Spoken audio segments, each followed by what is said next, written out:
பாருங்கள். ஒரு செவ்வக வடிவ நிலத்தின் ஒரு பக்கம் 15 அளவு அளவு 15 மீட்டர் மற்றும் அதன் ஒரு மூலை விட்டம் 17 மீட்டர் எனில் நிலத்தின் பரப்பளவு என்னன்னு கேட்குறாங்க.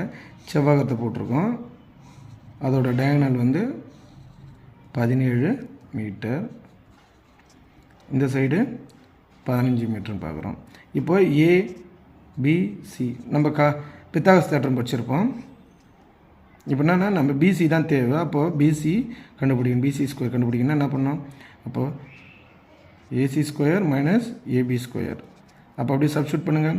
17 square minus 15 square 289 minus 225 64 minus பண்ணால் அப்போ பிசி ஸ்கொயர் 64னா பிசியோட வேல்யூ 8, ஸ்கொயர் ரூட் எடுத்து 8. அப்போது செவ்வகத்தின் நீளம் 15, அகலம் 8. அப்போ எல் இன்ட்டு பி 15 × 8 மல்டிப்ளிகேஷன் பண்ணால் 120 மீட்டர் ஸ்கொயர்.